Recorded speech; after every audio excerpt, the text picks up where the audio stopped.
Hello, welcome to the Bible Standard. Don't forget to like, share and subscribe, and drop a comment in the comment section and we'll do our best to get back to you. This war between Russia and Ukraine, most of us, I think, felt it would be wrapped up fairly quickly. It wasn't. We thought it'd be wrapped up by now, one way or the other. It isn't. And in fact, it looks like things in Europe escalating. The graph you can see there is a graph of the Doha, and what they've done is they've calculated the number of missile and drone attacks happening month on month. And what you can see at the bottom is a steady increase in missile and drone attacks over the period of this war, from a fairly low base of about 20 to 25 per day, up to now hundreds, if not almost 1,000 strikes in a single day. Russia has massively increased the number of unmanned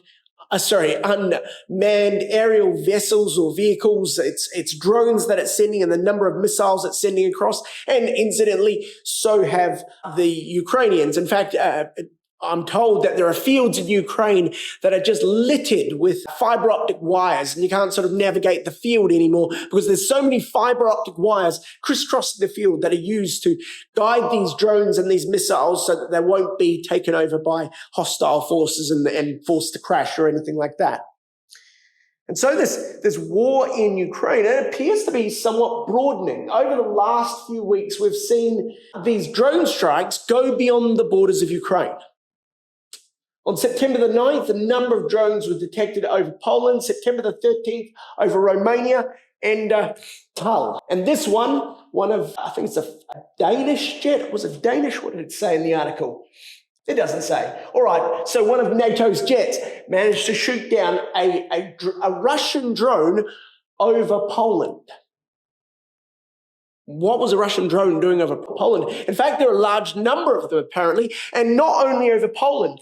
Munich airport has had 2 closures in the last 24 hours, and you'll notice the date of this article, the 3rd of October, in the last 24 hours, due to drones over the airport, which many people believe to be Russian drones flying over the airport and harassing and making the airport unnavigable. A ship was recently, part of the Russian shadow fleet, was indicted by France. And part of the reason for the French blocking the travels of this particular ship was that they believed that it was involved in drone flights, Russian drone flights over Denmark last week.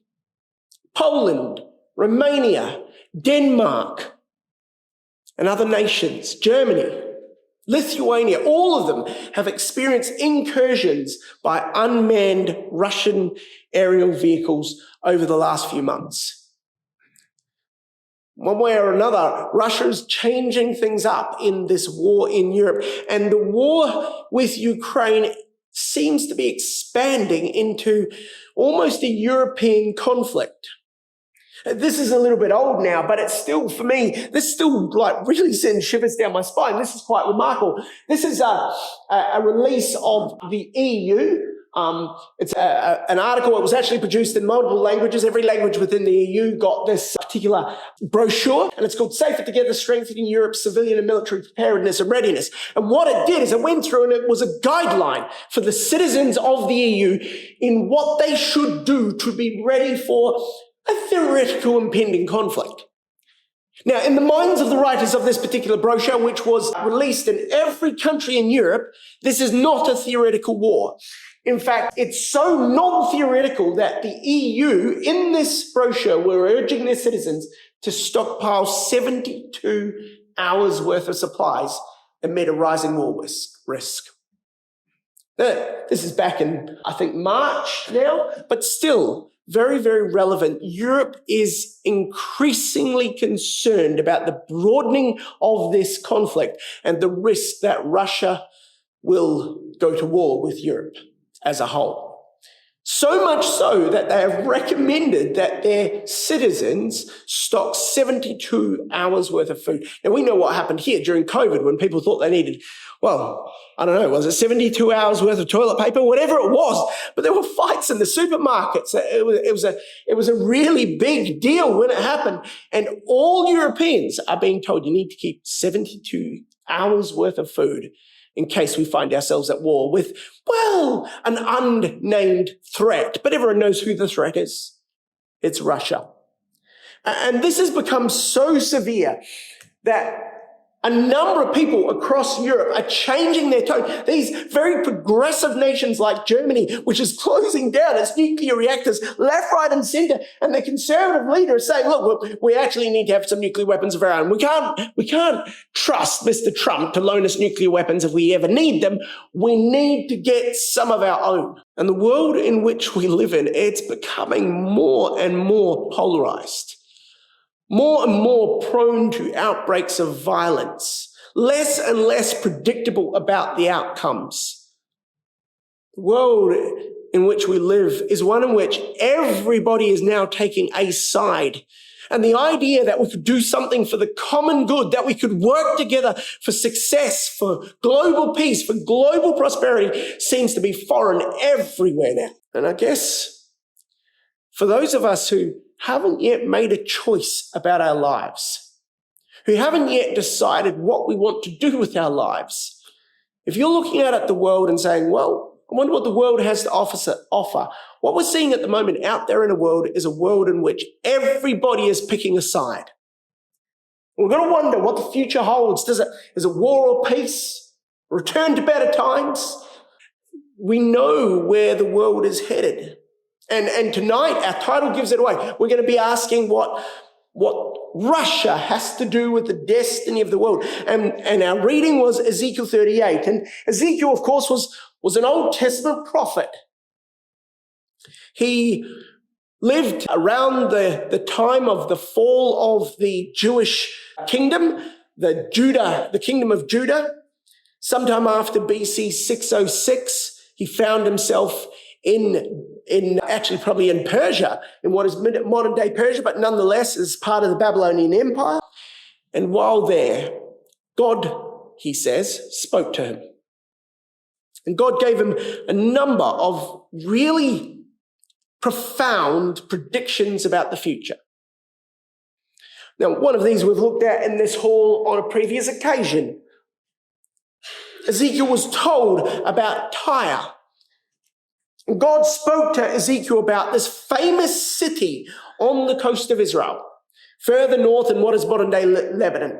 And he said that Tyre would be knocked down, that its pillars and its buildings would be laid into the sea, and that it would become a byword, something that people barely recognized for what it once was.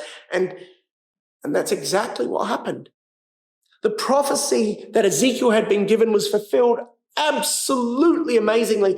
First, by the attack of Nebuchadnezzar the Great, which forced the city of Tyre, which was on the mainland, to shift out onto an island out in the sea. And then by Alexander the Great, who caused a causeway to be built out of the rubble of the old city of Tyre out to Tyre. And there he destroyed and sacked the city, and it sunk to become a third-rate city.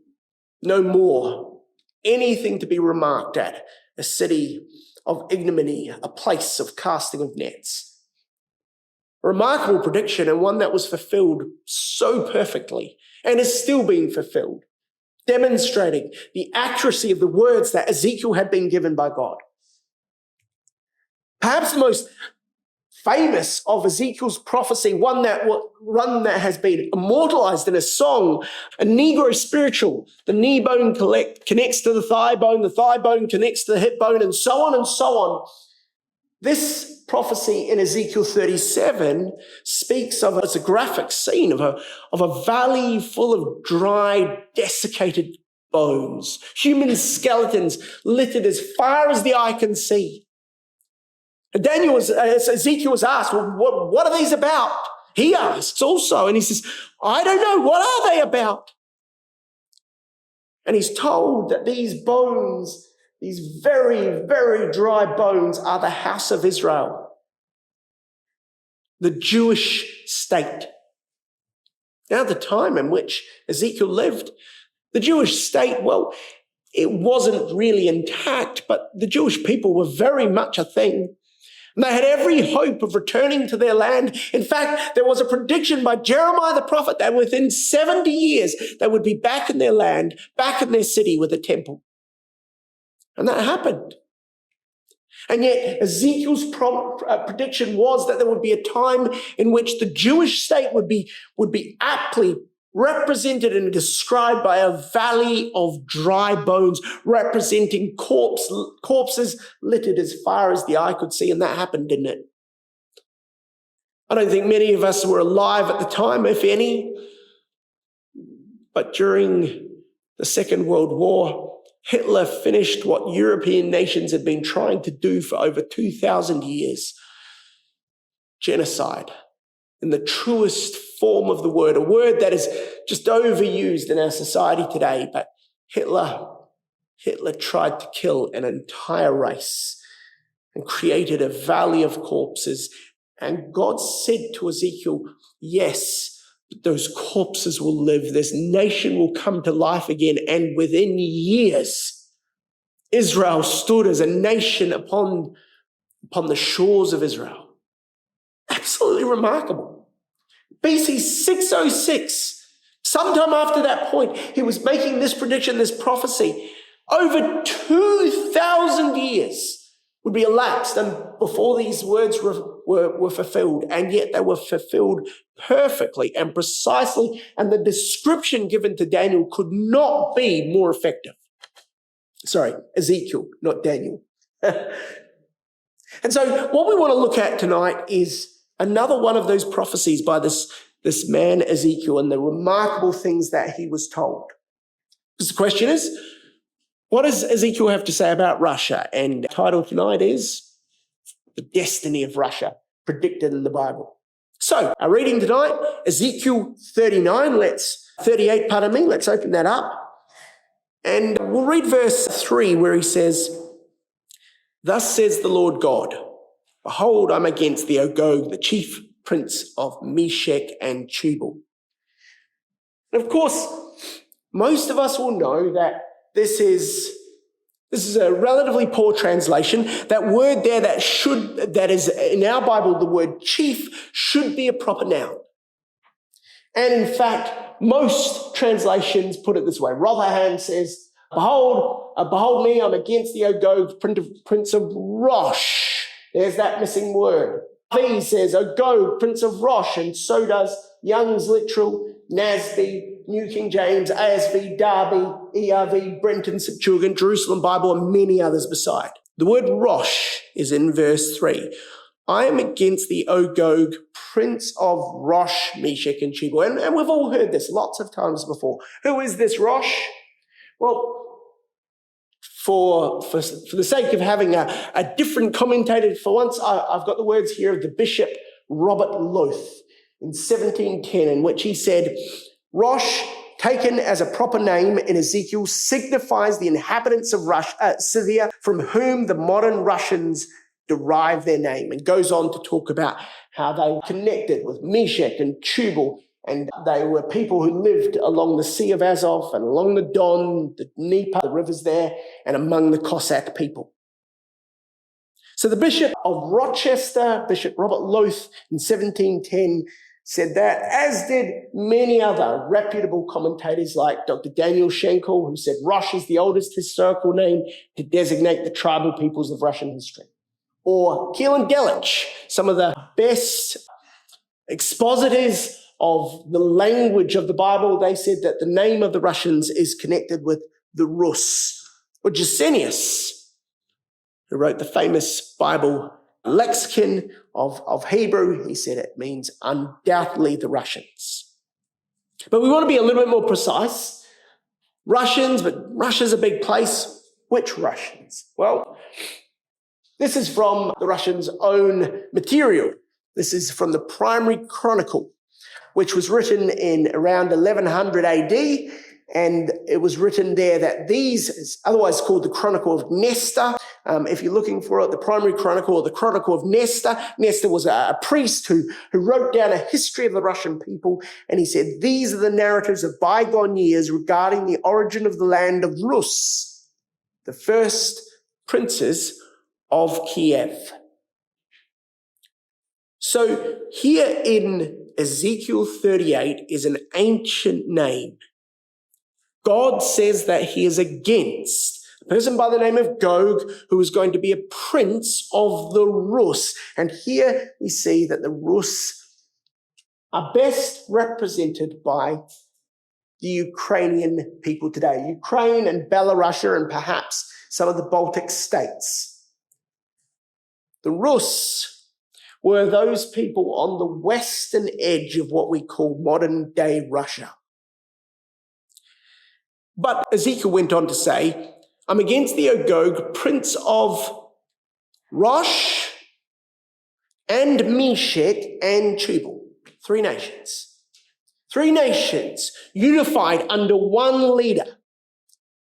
So if Rosh or Rus is represented by Ukraine and Belarus and the Baltic states, where's Meshech? Well, Meshech is most likely this territory here. The Meshechian Highlands is the territory around Moscow. And the word Moscow actually has strong linguistic connections to that word Meshech. And many scholars agree that Meshech describes the people of Moscow and Muscovy more broadly. And Tubal, well, that's a set of phonemes which is found in Siberia. Again and again, you'll find places through this area marked in blue called Tubal or Tubal or Tubulski. And so what we've got here broadly in Ezekiel 38, written 500 years or more before the birth of the Lord Jesus Christ, let alone our modern era, ancient descriptions of Ukraine, of Muscovy, and of Siberia, and a description of a ruler who will unify those three areas under one rulership. And so Rosh, Meshech, and Tubal will be united. Now, it would be possible to go on YouTube and find yourself a bunch of YouTube videos that say exactly the opposite. That tell you that nobody actually knows where Rosh is, and that it's an ancient name of an ancient people long lost in the mists of time, and that these people were merged into other tribes long ago and they're gone. You'll find plenty of videos that suggest there's plenty of articles. But you see, Ezekiel doesn't leave it to that. God, when speaking to Ezekiel, gave him some further information, just in case we weren't quite sure. Here's what he says. Verse 15, he says, and thou, speaking to Gog, who was the ruler of these three nations, Rosh, Meshech, and Tubal, you will come out of your place, out of the uttermost parts of the north. So says the RV, the ESV, the ASV, and Darby. The New International puts it this way, the far north. Brenton, Septuagint Bible, the Greek, says the farthest north. The New American Standard, Amplified, and New English translations all put it remote parts of the north. Can you see the theme coming through here? The remotest parts of the north. And when you look these words up in a Hebrew dictionary, you'll discover that they describe gloomy, dark, northern parts. And the word is right there. You look it up in a Strong's Concordance, it'll tell you that the word speaks of darkness, of hiddenness, and of great distance. So where is this uttermost part of the north that is being described here in the book of Ezekiel? Where are we talking about? Well, obviously not the uttermost northern parts of Australia. That wouldn't make any sense because Ezekiel clearly didn't know anything about Australia. We're talking about somewhere else. We're talking about the uttermost parts of the north as understood. This will work eventually, I'm sure. That's really exciting when you press a button and absolutely nothing happens. Love it. So we will keep talking while we wait for this thing to do whatever it's going to do.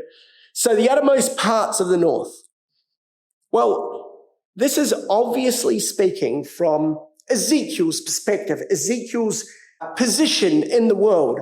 And Ezekiel's heart was in, something happened, was in Jerusalem. That's where Ezekiel was thinking about as he was being given these prophecies, as he was being given these predictions, as he was thinking about all of the things that he was told by God. He was thinking about his heartland. He was thinking about Israel. And when he was told that an enemy would come from the uttermost parts of the north, he was thinking north of Jerusalem, north of the place he lived and had lived in, and north of the place that he loved. And if you look at a map, and we might have to wait for this thing to sort of sort itself out again. Well, we'll just say it in words. There we go. Due north of Jerusalem is Moscow. It's almost exactly due north of Jerusalem. And furthermore, it is the uttermost part of the north.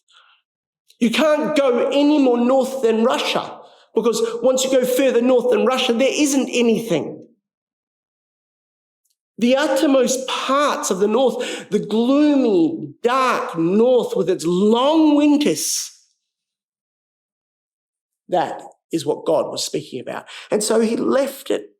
He didn't leave it up to us to work out where he was talking about. He was very precise. He said, you come out of your place in the uttermost parts of the north. He pointed right at the place on the map where this enemy would emerge from. And so the destiny of Russia is to be a nation which, as verse 15 says, will come out of their place in the distant parts of the north. And what are they going to do? Well, Ezekiel 38 verse 11 tells us the Russian people will say, I'm going to attack an undefended country. I will march against a peaceful nation living undisturbed. You might think to yourself, well, that sounds a little bit like Ukraine. You know, the attack on Ukraine, that was an invasion of a peaceful nation, an undefended nation. But remember, of course, the map that we just talked about. The destiny of Russia is somehow, against all current evidence, that they are going to be unified with Ukraine. Remember, we saw that map in which we've got Rosh, Meshech, Tubal, Ukraine, Muscovy, Siberia. Somehow those three nations will be unified and they will invade someone else. Now, I don't know what that means. I don't know whether that means that Russia will eventually capture Ukraine, or whether Ukraine will eventually capture Russia, or whether none of those things will happen. They're all possibilities, and we're not told in the Bible. But nonetheless, the destiny of Russia is to be united. Rosh, Ukraine. Meshech, Muscovy. Tubal, Siberia. United under one leader. And then they will attack an undefended country together. And of course, we've read this chapter before. We know who they're going to attack. Verse 8, after many days, the time of the end, we might say, in the latter days, just before the end of the world as we know it, they will come against the mountains of Israel. They'll attack a people who've been living securely. This is the nation that Russia is destined to attack. And again, when you think about it, this verse is a little bit hard to understand from our perspective. You know, it talks about Russia attacking Israel, and it describes Israel as being a nation living securely, at peace, without enemy. And you think, without enemy? Now, Israel is at war with everyone at the moment, aren't they? They're at war with Gaza and with Lebanon and with Yemen and with Iran. They're at war with the Australian government. They're at war with Greta Thunberg. They're at war with just about everybody you can think of. Penny Wong hates them. How are they going to be living securely without bars and walls and gates? And yet, that's what it says. Not just once, but twice. Verse 11, you will say, speaking of the Russian armies, I will invade a land of unwalled towns. I will advance against those living quietly in security, all of them living without walls and barred gates. This is very descriptive language, isn't it? Have you noticed that before? How descriptive this language is? And again, a third time, therefore prophesy, son of man, say to Gog, the ruler of Rosh, Meshech, and Tubal, this is what the sovereign Lord says, on that day, when my people are living securely, you will take notice. 3 times. So, slight digression, we should be expecting a significant change in the land of Israel. We should be seeing at some point soon, whether now, after Christ's return, but before the Battle of Armageddon, we expect to see Israel dwelling in their own confidence securely and safely. Now, it doesn't mean they are secure, because obviously they're about to be invaded. But we should expect to see them adopting a posture that says they're not afraid of anyone, so much so that they take down their walls and their bars and their gates. Very much a feature of life in Israel today. And so Israel at some point will dwell securely. And the interesting thing is, that's the thing that draws Russia south. You see that? On the day when my people Israel are living securely, you will take notice. Something about Israel gaining that security triggers this Russian invasion. The establishment of peace in Israel such that they remove their bars and their walls and their gates. That is what draws the attention of the leader of Russia. It will be a thing so remarkable when it happens that the Russians will take notice. And when they take notice, as we've seen, they will invade. But there's something else interesting here. As we went through those 3 verses, did you notice the way that the land was described, the land of Israel? They're coming against the mountains of Israel.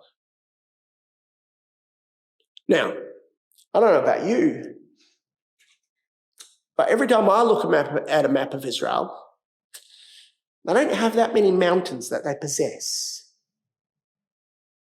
In fact, the mountains of Israel are practically the most important part of Israel that Israel do not possess. See, when we look at the mountains of Israel and what they meant to people in Bible times, it's a little bit hard to pin down, but the mountains of Israel included places like Hebron, included places like Jerusalem, included some more random places that are a bit hard to pin down, but places like Gila. And if you put them on a map, they're all in the West Bank. And just to make it really clear, here's a map that shows you the height of the land of Israel. And you notice, don't you, that all the red bits, just for those who are not quite sure how to interpret this map, the blue bits and the green bits, that means they're quite low. The red bits mean they're quite high, not the other way around. That would be really confusing. And so what you can see is that the mountains almost all fall within the West Bank. But that's the bit that Russia will invade. And they're not called the mountains of Palestine. They're called the mountains of Israel. So somehow the destiny of Russia is to invade the one part of Israel that Russia currently don't possess, that Israel currently don't possess. Isn't that interesting? So not only does this prediction of Ezekiel predict that Ukraine, currently at war with Russia, will be united with them, not only does it predict a peace greater than what we can see in the land of Israel today, by the way, there isn't any peace in the land of Israel today, but it also predicts that Israel will possess the very bit of Israel they don't possess. There's a number of changes which we expect to see before the destiny of Russia can be fulfilled. The mountains of Israel are the West Bank, and somehow Russia's destiny is to invade that part of Israel that they don't yet possess. Now, Ezekiel wasn't the only person to speak about these things and about this invasion. Daniel, the prophet, also spoke of a similar thing. He was roughly contemporary with Ezekiel, and in some ways he was even more famous as a prophet. His words were cited by none other than Jesus Christ himself in what was arguably Christ's greatest prediction before his crucifixion, the most significant prophecy recorded in the Gospels. But the prediction we're interested in is the one in Daniel chapter 11. And if you choose to, and if you'd like to exercise your fingers, feel free to turn it up. Otherwise, hey, just look at the pictures. It's all good. But Daniel chapter 11, and in verse 40, we're told, and at the time of the end. Now, any time, and this is particularly a thing for you young people, any time you read the words either at the time of the end, or at the end of days, or in the latter days, you need to get out a pencil or a pen and color it in, because it's telling you about now, your life. These are the words that talk about the times in which we live. And it's really handy to be able to look at your Bible and go, oh yeah, that's a bit about me, about where I live, about my time. So at the time of the end, now, turns out the time of the end is quite a long period. It begins with an event called the King of the South pushing at him, which we have reason to believe is something that happened a long time ago in the 1920s and earlier. The time of the end is still going on, and we're alive in it. And at some point in the time of the end, it says, and the king of the, we've just read this word in Ezekiel, haven't we? The king of the north, the gloomy, dark, distant north, will come against them like a whirlwind. With chariots, with horsemen, with many ships, with a vast navy. An armada of ships, this is the New English translation. He will invade lands, passing through them like an overflowing river, like a flood. Then he will enter the beautiful land, the land of Israel. And he will pitch his tents between the seas towards the beautiful, holy mountain. So here we have the king of the north. We read about that in Ezekiel 38. And this king of the north, well, he invades the land of Israel, the beautiful land. We read about that in Ezekiel 38. Here it's called the beautiful land, but there it was called the mountains of Israel. And what it says there in verse 45 is he's going to pitch his tent, a symbol of military power and domination, towards the holy mountain, that is Jerusalem.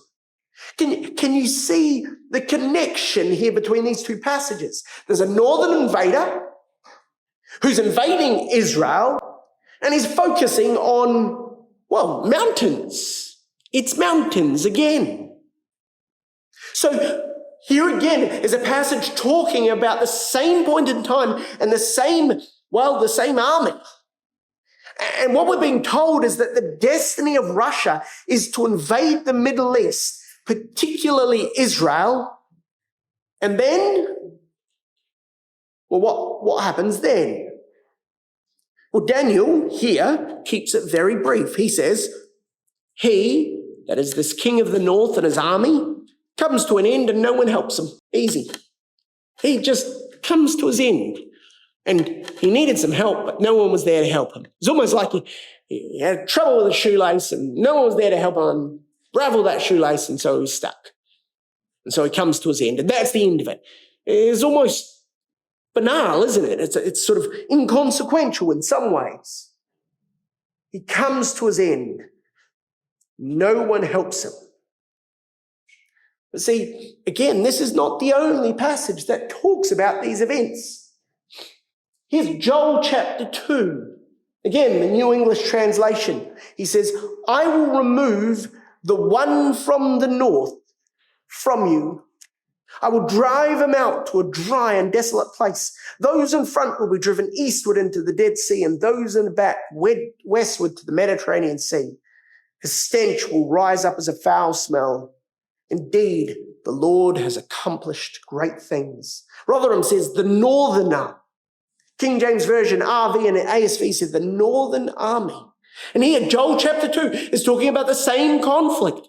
And the outcome, well, we've got a little bit more detail than Daniel provided. We're told where they're going to go and what will happen to the Russian army. And it appears it'll be driven into two halves, two places. One part driven towards the Mediterranean Sea, there to perish. The other towards the Dead Sea, but both in the end perish on the shores of a Jewish sea. And at the end, all acknowledge that God has accomplished great things. So that's what Joel says, and we saw what Daniel says. Let's come back to Ezekiel 38 now and see what Ezekiel said. All three of them spoke about northern armies, northern invaders. They speak about wars and conflicts and invasion of Israel, an interest in mountains. Well, Ezekiel chapter 38, verse 18.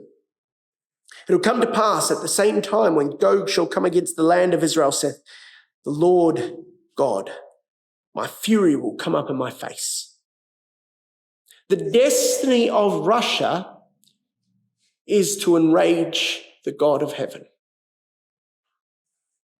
For he goes on to say, for in my jealousy and in the fire of my wrath I have spoken, surely in that day there shall be a great shaking, so that the fishes in the sea and the fowls of the heaven and the birds of the field and all the creeping things that creep upon the earth and all the men that are upon the face of the earth shall shake at my presence.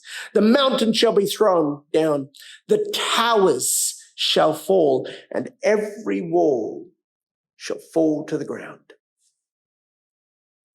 A vast earthquake will be triggered, so large that fish notice it.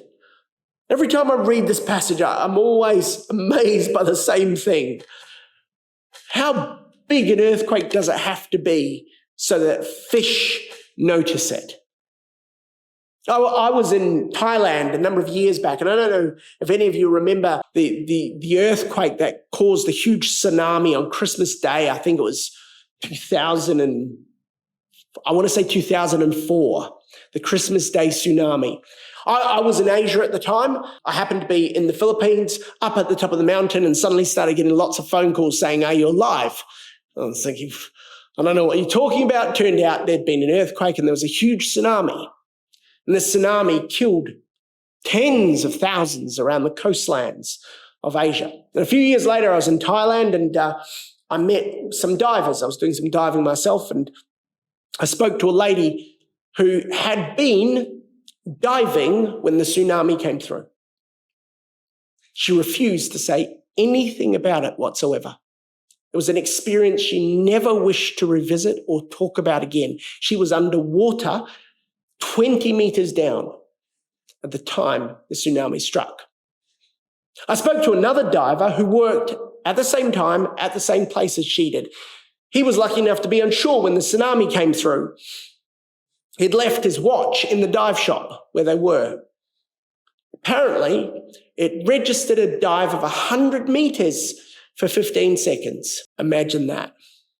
The fish of the sea are shaken, but it's not where it finishes, is it? The birds of the air. Can you imagine an earthquake so vast that birds are worried about it?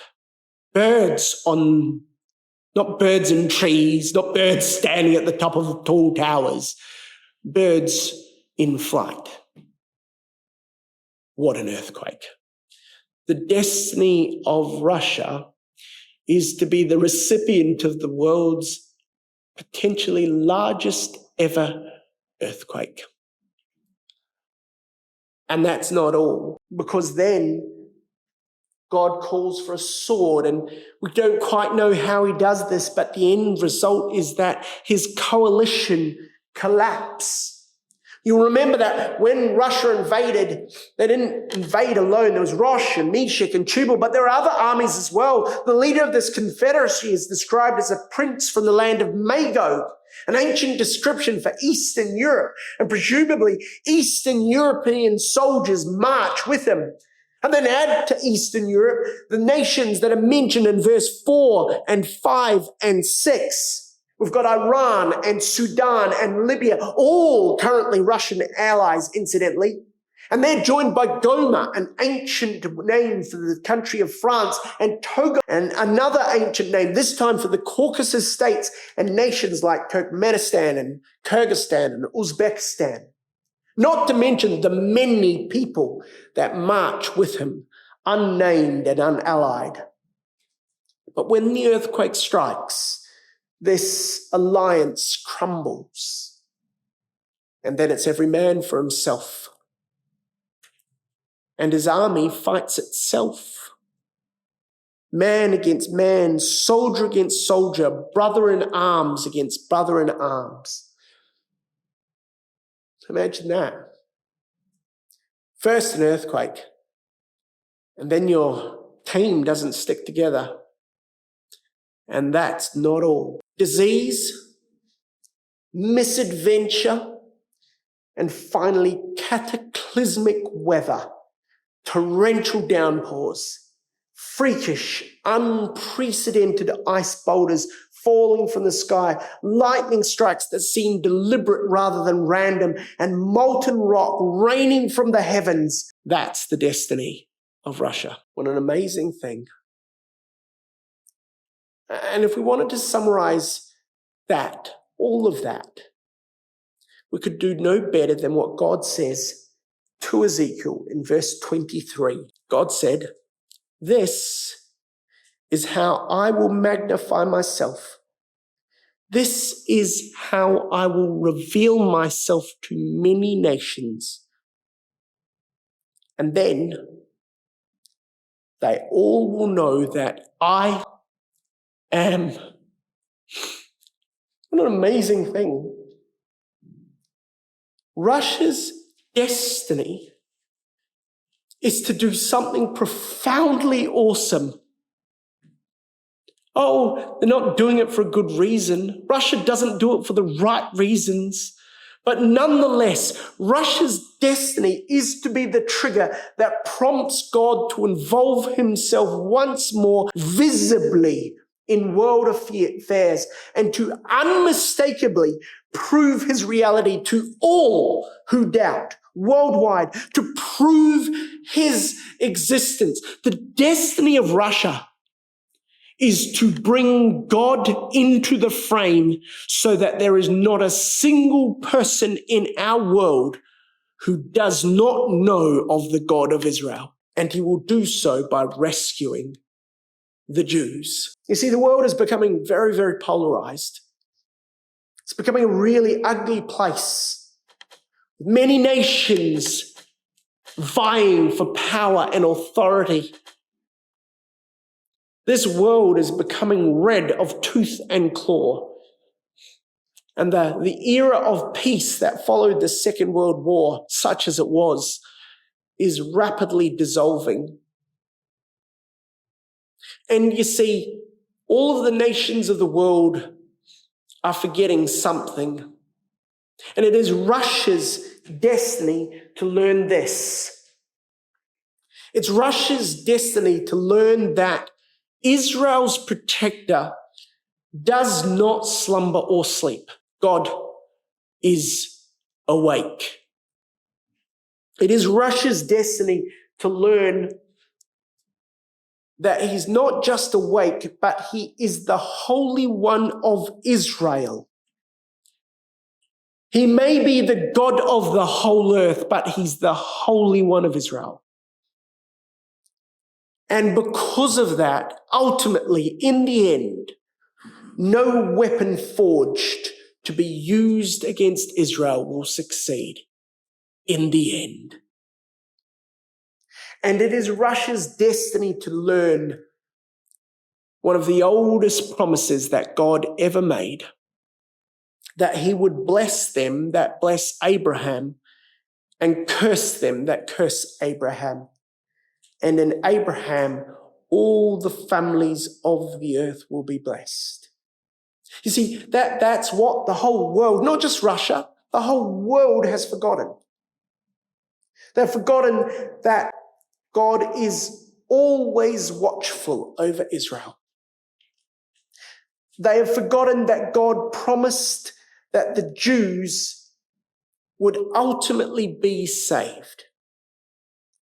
And they have forgotten that in the Abrahamic promise, God promised Abraham that those who bless the Jews would be blessed and those that curse the Jews would be cursed. Russia is destined to be at the pointy end of a world that thinks that God is either dead or asleep. It's destined to be at the brunt of a world that thinks that God no longer protects his people, the Jews. And they are destined to be the victim that discovers that God has not forgotten his promise. Russia is destined to be the first to discover that God is very much alive and well, that God will protect his people, and that he keeps his promise even to people who have been dead for thousands of years. And in an increasingly polarized world, we're being pushed to take sides. We're being pushed to think of ourselves perhaps as pro-Palestinian, maybe, or pro-liberalism, or pro-Australia, or pro-Islam, or pro-Trump, or progressive. Particularly our young people, those that are at university. You're being told to be pro-something, and what that pro-something is, it won't be pro-Israel, and it won't be pro-God. And the point of our lecture tonight is to say, don't. If you need a pro, young people, to lean into the promises that God made long ago. That's the pro you should be. And that's the pro you should lean into, the promises of God. And I'm sorry about the terrible pun there, but I needed to make that connection. We need to be connected with the promises to Abraham. He promised that those who bless Israel will be blessed, and in the end, all families of the earth will be blessed because of Israel. And he promised that not once, not twice, but 3 times. Genesis chapter 12, Genesis chapter 18, Genesis chapter 22. 3 times he said, they will be blessed, all the earth will be blessed in my family, the children of Abraham. And so our world is polarized. We're being pushed to pick sides. Those who choose the side of Israel are being seen as bigoted. Doesn't matter. In the words of the second greatest Jew ever to live, who's on the Lord's side? Or in the words of the greatest ever Jew, the greatest son of Abraham, actually the greatest son, full stop. He that is not with me is against me. Our world is saying pick a side. It's polarizing along crazy lines. Pro-Trump or pro-the Democrats, pro-Labor, pro-Liberal, pro-climate change or against climate change. Who cares and who knows? It doesn't matter. There is only one side that's worth considering. And that's God's side, the side that Abraham was on. Thank you for listening tonight, and God bless.